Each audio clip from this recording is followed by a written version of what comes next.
Hello everyone, my name is Raphael Evuse. It's always exciting when I come here to share information that I know will benefit you in your quest to relocate to Canada.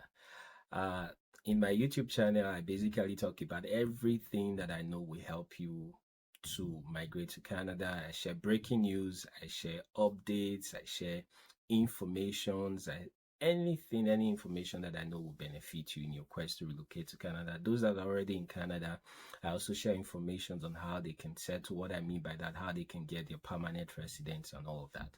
So if you have not subscribed to my YouTube channel, I wonder what you're waiting for. This is like a very big family where I share information and people ask questions in the comment section and I answer them to the best of my abilities. So if you have questions, feel free to ask. I will always answer you. And if you think my video makes sense at the end of the day, please click the like button as well and subscribe. If you have not subscribed, turn on the notification button so that you'll always be the first to get my videos. Anyways, in today's video, I'll be talking about the new eligibility criteria, what this basically means, the requirements that you need to abide with or you need to follow if you want to work in Canada after you graduate from postgraduate institution, from college or from university, no matter the programs you've done. Is it a postgraduate course? Is it master's? Is it diploma? There's a new criteria now that Canada, they've announced. They've always been changes happening, and recently a new announcement came up and it's going to be effective from 1st of November. So please, I want you to sit tight to the end of this video as I talk about the changes that have happened before, the changes that are happening now, and the changes that will be implemented from the 1st of November. So you must be very mindful when you're coming to Canada as international student.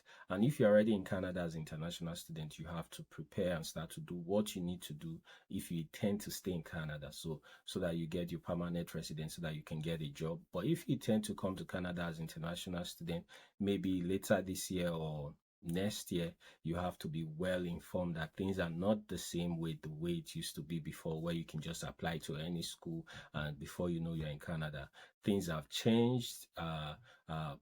You have to ensure that the program you're going to study is going to help you get a job, is going to help you get a permanent resident in the long run. So these and more I'll be talking about in this video today. So sit tight. And as I said earlier on, if you have not subscribed, you are missing a lot. So click the subscribe button, turn on the notification button so that you always get my video whenever I post them. All right, guys. Let's sit tight now as I talk about the new eligibility criteria for you to work in Canada after you finish your studies in Canada. All right, guys.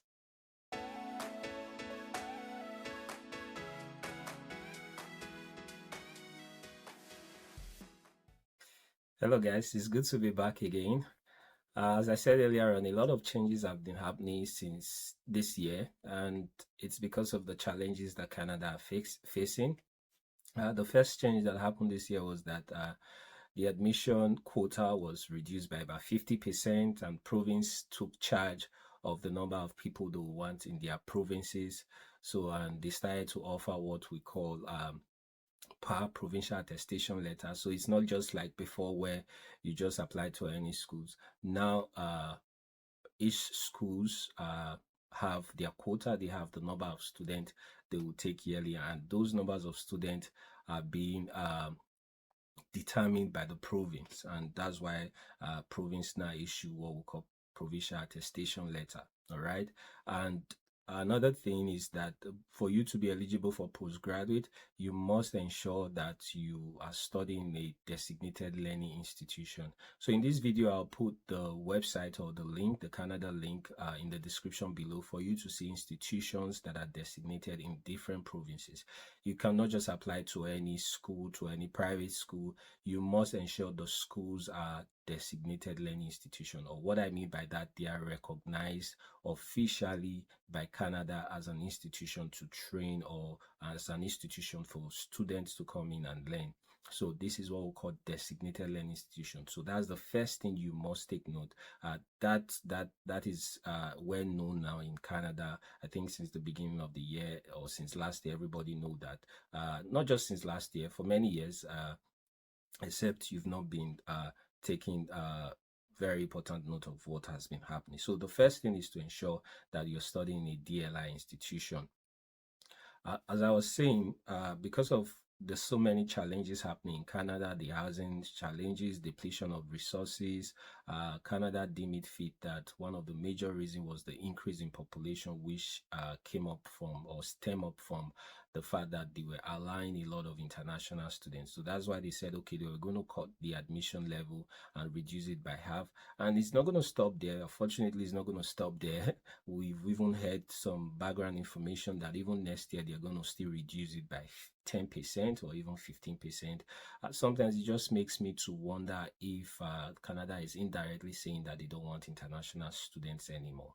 But anyways, our emphasis is not on that. Our emphasis is what you need to do so that you can get a job after you finish your studies in Canada if you intend to stay in Canada.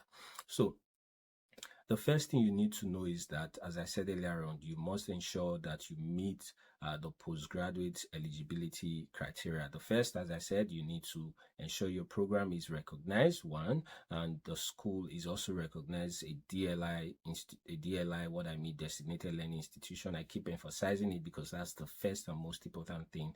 Then, now for you to work as a postgraduate, starting from November 1st, you have to write IELTS. You have to write IELTS. When I got this information, I was really surprised because I was wondering, maybe you went to school in your country and they think, okay, maybe you were not taught properly with English, or maybe your country, you don't speak English, so you have to write IELTS, academic IELTS to get admission and all that.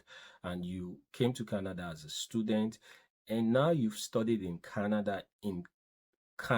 You've studied, it's just amazing. You studied in Canada, you were taught in English, you were taught by their professors and all that, and they still want you to write IELTS even when you're done with your school before you can get a job. That information was really surprising, but it is what it is, all right? It is what it is. So you have to do it. That's what the government wants. You have to do that if you want to stay back in Canada and work in Canada. So the first change I'm going to be emphasizing on is that you have to write the English language exam test. You have to ensure you meet the benchmark. If it's not English, maybe yours is French, you have to take the French test as well and ensure that you meet the benchmark as well. So for English language test, it could be IELTS, take note, IELTS General, it could be PTE Core, it could be CELPIP General, any of the three you want to write for your English language test, right? For French, you have to write French, right? So any of them, you just have to meet the language benchmark. So for masters, for doctorate degrees, undergraduate, the benchmark is CLB 7, all right? You must have at least CLB 7 in all the modules. Speaking, listening, reading, and writing, you must ensure you meet the benchmark, which is CLB 7. If you're doing a diploma course, all right, if maybe it's a diploma, the benchmark is CLB 5. You have to also meet that for both for French and for the English language test, all right? So those are the benchmark for you must ensure you meet that. So as I said, it's just so amazing how things are changing over time, and but that's just the way it is. You have to follow and do that so that you can meet the eligibility criteria. Then the second thing that is also going to be being effect from the 1st of November, if you're going to work as a postgraduate after you finish your studies in Canada, is that your field of study must be among the field of study that is required in terms of meeting the labor shortage in Canada. As we already know, there's labor shortage in Canada. There's demand for skilled workers in Canada. Even trade workers, there's high demand for it. So if you're going to study a course, if you're going to study any program, you must ensure that this program falls in the field of study that is required in Canada to meet their labor shortage. So that's the second thing you need to take note of.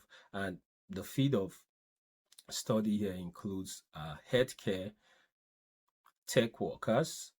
Under tech workers, we have tech is under a broad category called STEM. STEM is science, technology, engineering, and mathematics. So your field of study must be under STEM, under tech, under STEM, under healthcare, agriculture, transportation. So these are the field of study you must ensure that if you want to pick any program, it must fall under it. The good thing is that this field of studies are broad, especially the STEM. It's broad. It encompasses a lot of programs. So I'm going to put the link as well for that, so that you can check the various programs or the various courses that are under STEM if you want to pick any science related field.